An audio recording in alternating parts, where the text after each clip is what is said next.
ভাবুন তো, আপনি একেবারে নতুন একটি রেস্টুরেন্টে গেছেন, কিন্তু হঠাৎই আপনার মনে হলো এই টেবিলে আগেও বসেছি।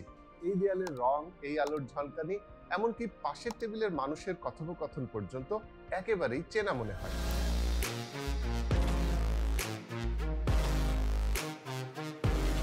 কিন্তু আপনি জানেন এখানে কখনো আসেননি।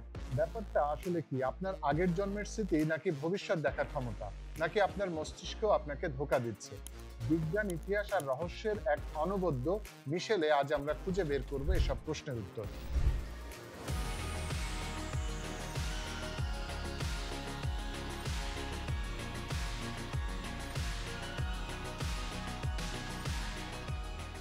শুভেচ্ছা সবাই। একটা গল্প দিয়ে শুরু করি। 1950 সালের দিকে বিখ্যাত ইংরেজ উপন্যাসিক চার্লস ডিকেন্স সুইজারল্যান্ডের লুসার্ন শহরে রাস্তা দিয়ে হাঁটছিলেন। হঠাৎই তার মনে হলো এই রাস্তার প্রতিটা কোণায় তার চেনা।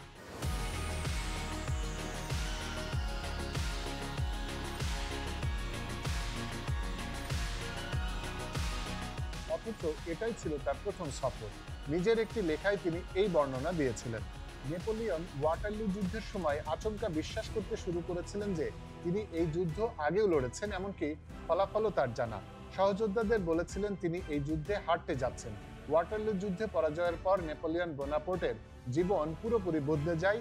এই যুদ্ধেই ছিল তার শেষ এবং চূড়ান্ত পতনের মুহূর্ত।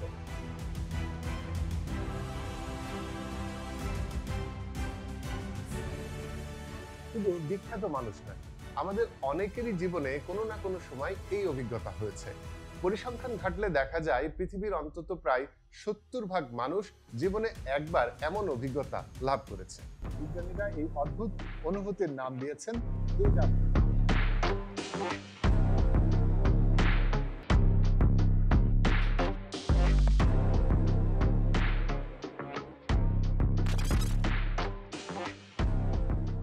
ডেজা ভু শব্দটি প্রথম 1876 সালে ফরাসি মানসিক বিশ্লেষক এমিল বৈরেক ব্যবহার করেছিলেন, যার অর্থ আগে দেখা।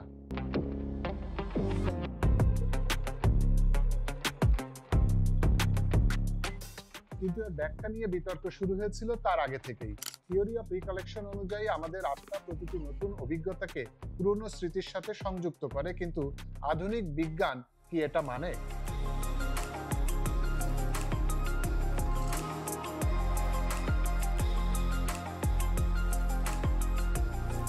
বিজ্ঞানীরা ডেজা ভুকে ব্যাখ্যা করার জন্য বিভিন্ন তত্ত্ব দিয়েছেন, তবে এর মধ্যে সবচেয়ে গ্রহণযোগ্য ব্যাখ্যা হলো এটি মস্তিষ্কের স্মৃতি সংক্রান্ত একটি গোলযোগ।